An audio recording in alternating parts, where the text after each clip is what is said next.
नाही देवी, ती लहान असली तरी तिच्या शपथेचं मला महत्व आहे. मी सखूची शपथ मोडू शकत नाही.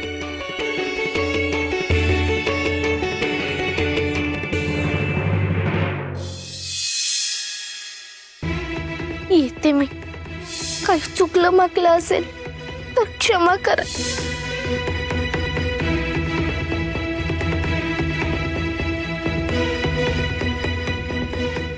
रमाईला सखूचा घोर लागला की काय?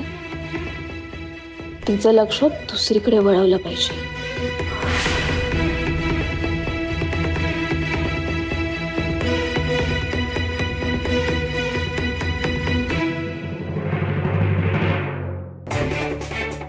रमाई, अगं गंगीला बघितलंस का?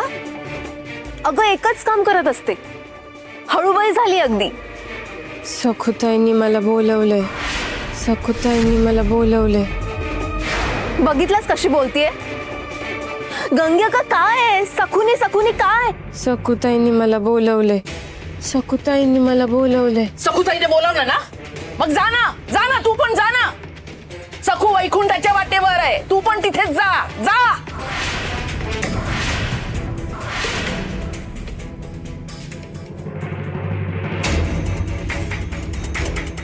सकू, अहो तुम्ही इथे का आलात? अहो इथे गुहा आहे, आज नर बसू.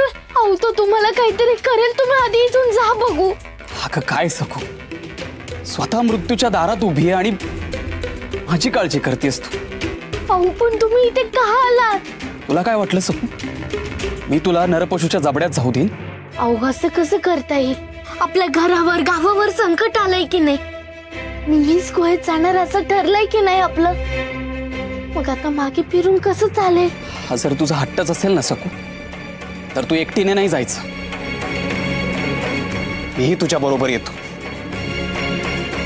जे काय व्हायचंय ते आपल्या दोघांचं होऊ दे सकू. अर्धांगिनी आहेस ना तू माझी, सगळं दोघांनी वाटून घ्यायचं असं म्हणत असतेस ना नेहमी. मग तोच न्याय इथेही लागू होतो. तुझ्याशिवाय एकटं राहणं मला नाही जमणार सकू.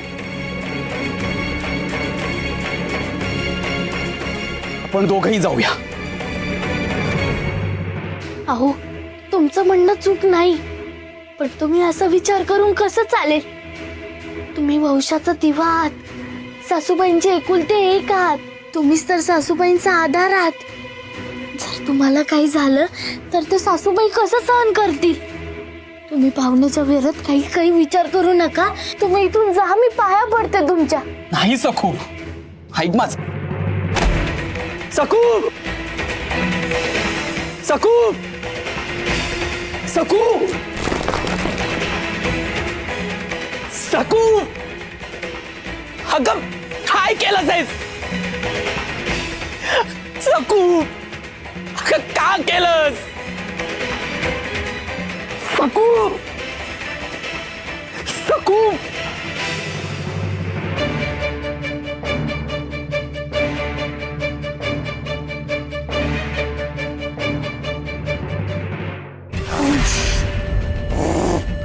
ओ माय पप्पा, मला खूप भीती वाटते.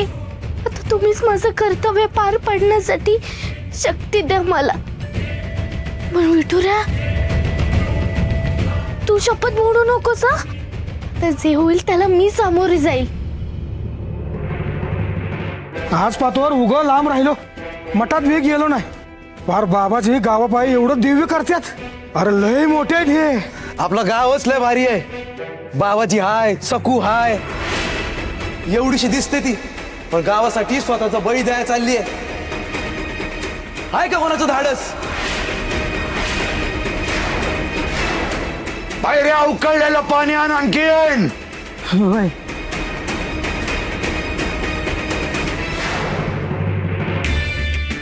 भैरू दादा, हा बाबाजी एवढ्या उकळत्या पाण्यात उभा आहेत, त्यांना काहीच कसं होत नाही. लय चाकरीत आहे.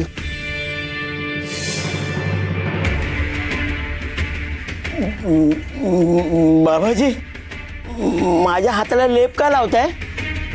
अरे भैर्या, तुझं हात कसं रखरखीत झालेत की नाही? आता रोज रातच्याला तू माझे पाय दाबतोस की नाही? मग टोचत ना रे आम्हाला. नका नका, मी माझा लावतो. आणलं का रे? वा, भरपूर उकळलंय पाणी. बाबाजी, हे पाणी तुमच्यासाठी आणलंय ना? हा शिकाया नाही, तुझ्यासाठी.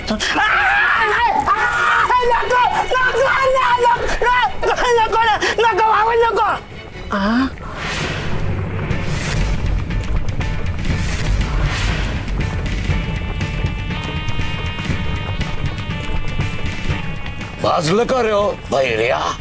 नाही, पण कसं काय?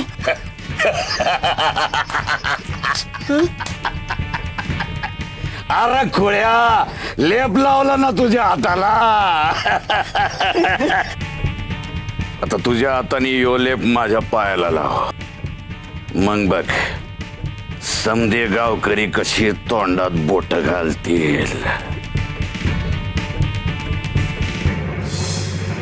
अरे शुंबा, मला काय नाही झालं तर बाबाजीने काय होणार आहे? चल उचल पाणी, चल.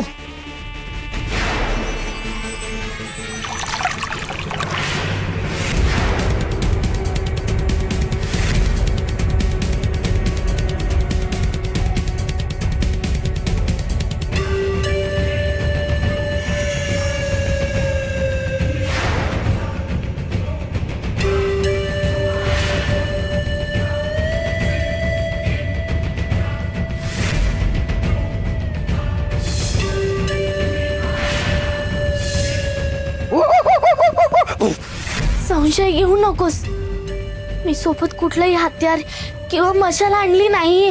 बघ, माझे दोन्ही हात रिकामे आहेत.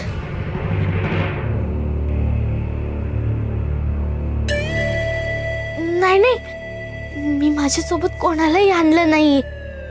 मी एकटीच आहे.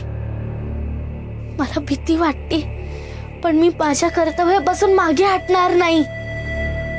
मी तुझा बळी म्हणूनच आले.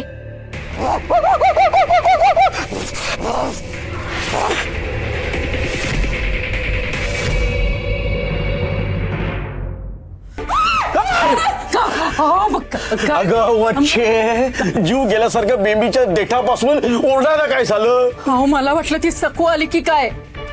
छे, अगं सकू कसली परत येते? आतापर्यंत नरपशूने तिला संपवलं सुद्धा असेल. हो, तीच तर भीती आहे.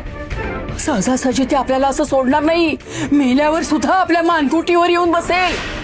आणि त्यात दिगुनी तर तिचं श्राद्ध सुद्धा उधळलं. अगं खुणी आहेस ग तू वच्छे?